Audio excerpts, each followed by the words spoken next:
Jean-Louis, ce week-end se déroule le Grand Prix de Silverstone et d'après une récente conférence de presse, le tracé n'est pas prêt de quitter le calendrier, c'est bien ça?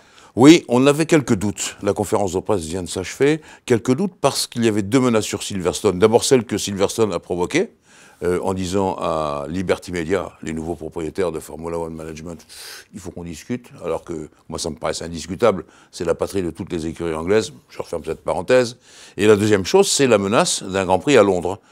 Et ça, c'est Bernie Ecclestone qui a lancé en son temps cette histoire en disant qu'un Grand Prix dans Londres, ça serait vraiment formidable. Donc il y a eu un équilibre à trouver, et bien Silverstone a re-signé pour 5 ans, voilà, tout est réglé.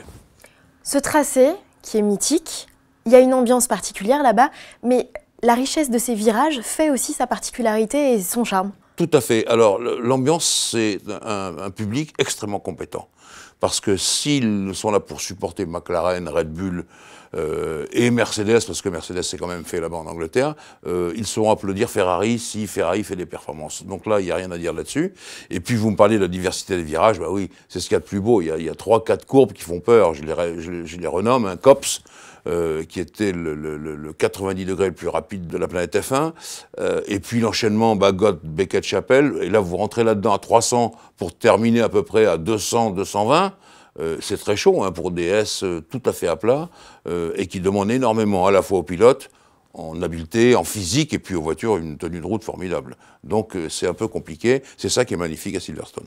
Le grip latéral, c'est l'un des points clés sur lesquels Pirelli doit travailler, que les équipes doivent travailler en général sur ce tracé? Tout à fait, parce que c'est un des circuits qui, en raison des virages que nous venons d'évoquer, demande le plus sur le comportement du pneu, le stress de la carcasse, de la gomme, et c'est pour ça que souvent on a des craintes à Silverstone, mais vous allez certainement me poser la question, mais j'y réponds tout de suite. Pirelli a choisi la gamme de pneus la plus dure, et puis surtout, vous savez, il y a le spectre des échappages et des éclatements des années passées qui ont fait des véritables catastrophes. Et donc là, on part avec les pneus, les C1, C2, C3, il n'y a pas plus dur dans la gamme. Donc ça devrait coller.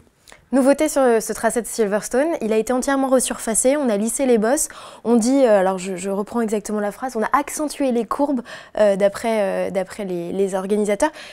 Ça va être compliqué pour les pilotes de reprendre des repères par rapport à ça ou pas du tout? Non, je pense que les pilotes n'ont pas besoin d'énormément de tours pour reprendre leurs repères. Je pense plutôt à la difficulté de comprendre le resurfaçage. C'est-à-dire que dans cette situation, exemple Paul Ricard, où tout le monde à peu près avait perdu son latin, sauf Mercedes et sauf McLaren. Et donc c'est ça qui va entraîner sans doute des difficultés pour toutes les équipes, parce qu'il va falloir trouver, comme toujours, le bon compromis. Vous parlez de Mercedes, la météo sera tempérée à Silverstone, est-ce que l'équipe a une carte à jouer? Oui, parce que s'il ne fait pas trop chaud, ils se sentiront. On sait maintenant que c'est en Autriche, c'est la chaleur qui les a gênés, mais pas la chaleur des pneus, la chaleur du compartiment moteur et des radiateurs. Eh bien, vous savez ce que c'est, hein. Le motoriste veut des radiateurs qui font 50 cm de haut, je dis n'importe quoi, mais et puis l'aérodynamicien dit non, il faut baisser ça à 35, parce que pour les formes de la voiture, etc., etc. Et donc c'est ça qui a gêné Mercedes. La température, vous dites, ce sera plutôt doux. Pas très chaud, ça c'est bien. Et puis il faut se rappeler qu'il peut toujours y avoir des averses à Silverstone. C'est le seul circuit du monde où la pluie tombe à l'horizontale, comme on dit, parce qu'il n'y a aucune montagne, aucune forêt pour protéger ce circuit dans une zone extra plate. Et donc voilà, c'est les craintes qu'on peut avoir. Mais à mon avis, on va vivre plutôt un Grand Prix d'Angleterre comme toujours vraiment formidable.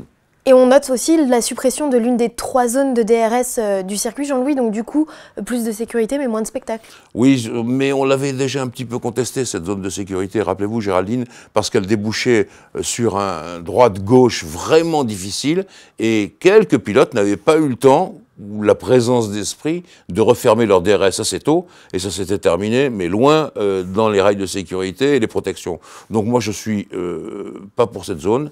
Elle disparaît, tant mieux. Les deux autres serviront utilement et je crois que ça sera très bien. Des beaux duels en vue, que ce soit entre équipes ou... On attend bien entendu Mercedes et Ferrari comme toujours. Je ne sais pas si Red Bull Honda va pouvoir réitérer sa performance du Grand Prix d'Autriche. Parce que quand vous entendez par exemple Christian Horner, il y a des zones d'ombre dans leur victoire. Il ne s'explique pas justement encore comment ils ont pu gagner avec cette force-là, et le retour de Verstappen, qui a tous les talents du monde, il faut quand même une machine, et il y a des zones inexpliquées pour eux. Donc, on peut penser que Ferrari et Mercedes seront plutôt à leur avantage sur ce circuit. Mais à l'intérieur des équipes, vous avez raison, Bottas n'est pas si loin que ça d'Hamilton. Leclerc n'est pas si encore plus près de Vettel que Bottas d'Hamilton.